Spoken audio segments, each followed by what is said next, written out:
서양 미술의 역사 이 르네상스에서 로코코까지. 르네상스 미술은 지오토, 마사치오, 도나텔로 같은 초기의 여러 창조적인 미술가들의 실험 정신과 활동에 힘입어 약 1500년경의 전성기를 맞이하였다. 이 전성기의 대가들은 레오나르도 다빈치, 라파엘, 미켈란젤로 등 유수한 작가들로 넘쳐나는 시기가 도래한 것이었다. 귀족들의 전폭적인 지원으로 예술가들이 활발히 예술에만 전념할 수 있었던 시기였다.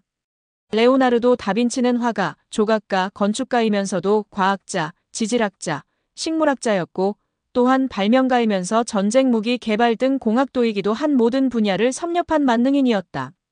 이렇게 다양한 분야에 관심을 가지고 연구를 끊이지 않게 한 결과 그는 미술 작품을 많이 제작하지 못했고 제작된 작품들도 제대로 보존된 경우가 많지 않았다. 르네상스 종교화의 특징은 중세와 비교해 볼 때 그림에 있는 성인에게서 신성과 인간을 동시에 느끼게 해주는 측면이 잘 나타난다. 예를 들어 레오나르도 다빈치 초기 작품인 암굴 속의 마돈나에서 마리아는 이전의 마리아와는 다르게 더 이상 신성한 후광을 갖고 있지 않아 이 그림을 주문한 수녀원에서는 그림받기를 거부했다고 한다. 그러나 후광과 같은 상징의 도움이 없더라도 마리아는 젊고 아름다운 여인이면서 동시에 인간에게서는 느낄 수 없는 성스러움이 깃들어 있다. 레오나르도 다빈치, 암굴의 마돈나, 1483에서 1486년 루브르 박물관. 강렬하고 신비스러운 레오나르도의 마돈나에 비해 라파엘로의 마리아는 따뜻하고 다정하면서 편안한 모성을 나타낸다. 라파엘은 개성이 강하거나 독창적인 화가는 아니었지만 전성기 르네상스 회화를 가장 잘 대변해주는 작품들을 제작했는데 대부분 조화롭고 명확한 구성과 자연스러운 빛의 처리 속에서 성스러우면서 이상적인 인체를 보여준다. 라파엘로 The Virgin and the Child with Saint John the Baptist. 1507년 루브르 박물관. 조각의 경우에 가장 대표적인 작가는 미켈란젤로였다. 그의 작품은 회화나 건축도 있으나 그가 가장 심혈을 기울인 작업은 대리석 조각이었다. 초기의 피에타상에서부터 축적된 에너지가 느껴지고 완벽한 인체미를 가진 다윗상과 노예상, 그리고 후기에 제작된 절망과 공포의 최후의 심판에 이르기까지 그는 여러 단계의 양식적 변화를 가졌었다. 그의 다양한 양식의 시도에도 불구하고 그의 일괄적인 관심사는 늘 인간의 정신과 그것을 반영하는 인체의 표현에 있었는데 그에게 조각은 인간의 경험을 구체화하여 구현한 것이었다. 미켈란젤로 부오나로티, 피에타, 1499년, 대리석, 성 베드로 성당. 미켈란젤로 부오나로티, 다윗, 1501에서 1504년, 아카데미 미술관, 이탈리아 피렌체. 미켈란젤로 부오나로티, 죽어가는 노예, 1513에서 1516년, 대리석, 루브르 박물관, 프랑스. 미켈란젤로 부오나로티, 최후의 심판, 1541년 프레스코, 시스티나 성당, 바티칸. 이탈리아의 르네상스 미술은 피렌체와 로마 외에도 상업의 도시 베네치아에서도 활발하였다. 피렌체와 로마 두 도시가 엄격하고 지적인 분위기와 근육적인 인체 중심의 미술의 경향을 보인 반면 상업적인 도시 베네치아에서는 자유롭고 역동적인 구성과 따뜻하고 감각적인 색채가 발달하였다. 베니스 화파의 기초는 지오바니 벨리니 1430년 에서 1516년에 의해 다듬어지고 이를 전성기에 이르게 한 화가는 티치아노 베첼리오였다. 티치아노와 그 이후 화가들의 그림들에서는 자연 속에서 활동하는 건강하고 생명감 넘치는 인체와 그 인체들을 훈훈히 감싸주는 빛과 사치스러운 비단이나 동방의 보석 같은 사물이 즐겨 사용되어 상업적 도시에 맞게 매우 세속적이고 화려한 그 도시의 취향을 반영하였다. 지오바니 벨리니, 마돈나와 아이. 티치아노, 고치 재단화. 르네상스는 이탈리아뿐만 아니라 이후에 플랑드르 현재의 벨기에에서는 얀 반 아이크와 같은 화가들에 의해 르네상스 회화가 시작되었다. 이 지역의 미술은 이탈리아의 이상주의와는 달리 세밀한 사실주의적 특징을 나타낸다. 또한 대표적인 화가인 피터 브리겔은 플랑드르에서 16세기에 활약한 중요한 화가로 농민들의 생활을 관찰하고 계절에 따른 자연과 풍경과 인간들의 모습은 조감도적인 구성으로 그렸다. 세세한 일상생활의 모습을 통해 브리겔은 인간의 모습과 자연과의 관계를 보여주려고 했다. 반 아이크, 아르놀피니 부부의 초상, 영국 국립미술관. 반 아이크, 대법관 롤랭 제상의 성모, 루브르 박물관. 브리겔, 농민 웨딩, 1568년. 브리겔, 베들레헴의 인구조사, 1566년. 독일의 알브레이트 뒤러는 이탈리아의 르네상스를 북유럽에 들여온 가장 중요한 화가로 고전주의에 심취하여 원근법, 인체 비례에 대한 해박한 지식을 탐구하였다. 이탈리아를 여러 번 여행했던 뒤러는 이론적 지식 못지않게 시각적인 관찰을 중요하게 여겼다. 뒤러, 자화상, 1500년. 17세기에 들어오면서 카톨릭 교회는 신교의 세력 확장을 저지하기 위해 종교적 승리와 영광을 보여줄 수 있고 대중들을 감탄시킬 수 있는 미술 작품들을 대거 후원하였는데 그 중에 하나가 로마의 성 베드로 대성단의 증축이었다. 그러나 당시 교회에 못지않게 중요한 미술의 후원자들은 강력한 권력과 부를 축적한 프랑스, 스페인, 영국 등의 절대 군주들이었다. 그리고 이들이 선호했던 미술 양식은 르네상스의 고전주의적 형식과 질서를 고수하면서도 한층 더 웅장하고 화려하게 변화된 양식으로 이 시기 미술 양식의 형식에는 절대군주의 취향이 결정적으로 작용하였다. 그러나 17세기 이후의 사람들은 이 시기의 미술을 르네상스의 완벽한 고전주의에 비해 괴기스럽고 저속하다는 부정적인 의미인 바로크로 불렸고 르네상스 미술에 비해 열등하다고 믿었다. 그러나 바로크 미술은 19시 후반의 벨플린과 같은 통찰력 있는 미술사학자들에 의해 재평가되었고 비로소 르네상스 미술과는 다른 독자성이 있었음이 인식되었다. 바로크는 17세기 유럽의 미술을 가리키는 말이지만 지역에 따라 조금씩 다른 성격을 띠고 발전하였다. 대체로 르네상스 미술이 각 부분의 균형과 질서를 통한 이상적 미를 추구하였다면 바로크 미술의 특징은 총체적이라고 할 수 있다. 이러한 총체적 특징은 특히 회화, 조각, 건축이 종합되어 마치 장엄한 오르겐 음악이 울리는 듯한 착각을 주는 경이롭고 황홀한 교회나 궁전의 천장화에서 그 대표적인 예를 찾아볼 수 있다.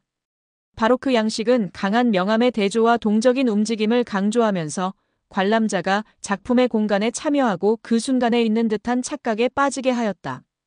그러므로 르네상스 시기에 많이 사용되었던 수직, 수평인 안정감이 있는 삼각형의 정적인 구도보다는 동적인 대각선이나 나선형의 구도가 많이 사용되었다. 17세기에 국제적으로 유명했던 화가는 플랑드르의 루벤스 페테르 파울 루벤스였다. 젊었을 때 이탈리에서 8년을 보내면서 고전을 충실히 공부한 루벤스는 처음에는 종교화를 많이 다루었으나 그 이후에는 신화, 종교화, 초상화에 이르는 폭넓은 주제를 소화하여 많은 작품을 제작하였다. 유럽 전역에서 주문하는 사람들이 많았고 그의 작품의 많은 부분이 특히 후기 작품들은 그의 조수들에 의해 그려졌으나 루벤스 자신의 마지막 손길만으로도 루벤스의 고유한 느낌을 살릴 수 있었다고 알려져 있다. 루벤스, 그리스도의 십자가를 세움, 1610년 목판의 유체, 460x 340cm, 안트베르펜 대성당, 안트베르펜 벨기에. 루벤스가 활약하던 플랑드르와 인접한 홀란드 현재의 네덜란드는 17세기 미술사의 독자적인 위치를 차지하고 있는 곳이다.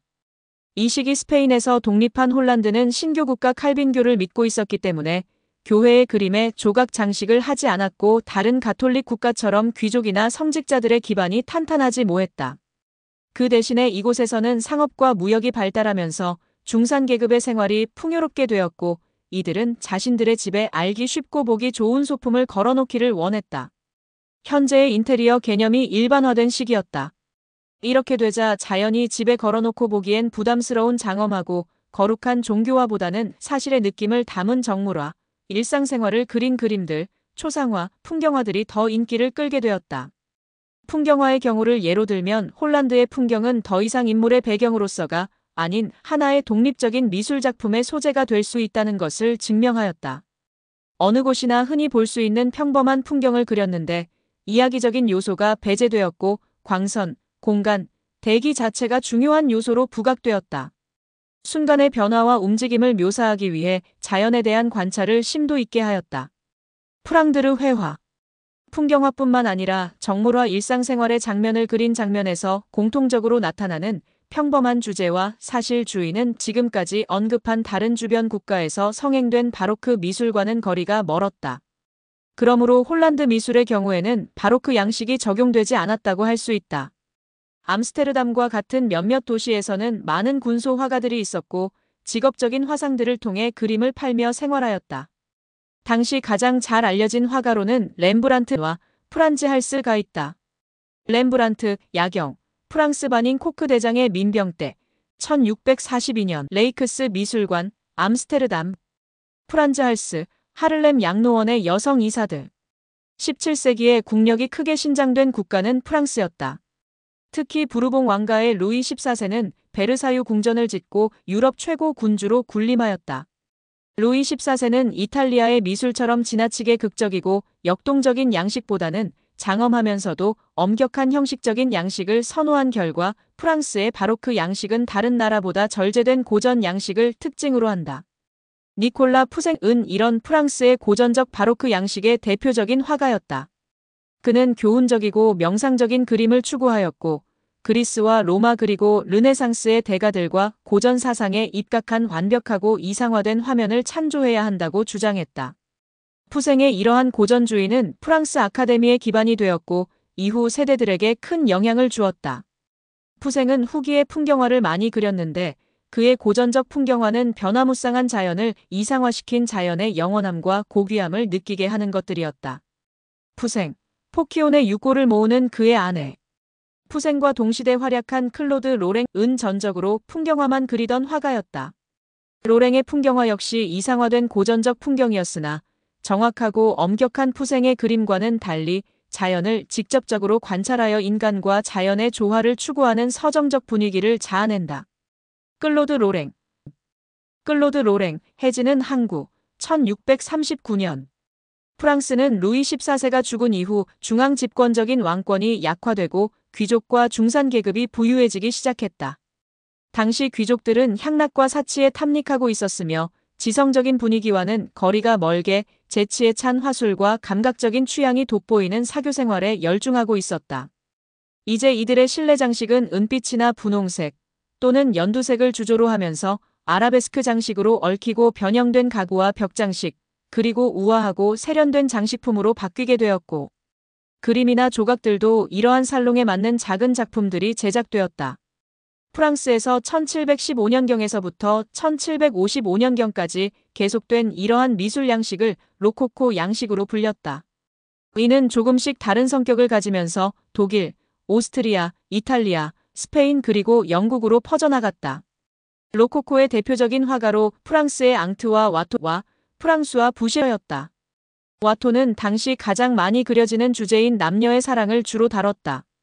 그러니 와토가 그린 야외에서의 젊은 남녀들은 다른 수많은 화가들이 그린 그림과 같은 가볍고 즐거운 분위기와는 달리 가냘프고 섬세하며 실제의 인물과 같은 생명감보다 오히려 꿈과 같은 환상을 느끼게 한다. 장 앙투와 와토 키테라 섬에서의 출발.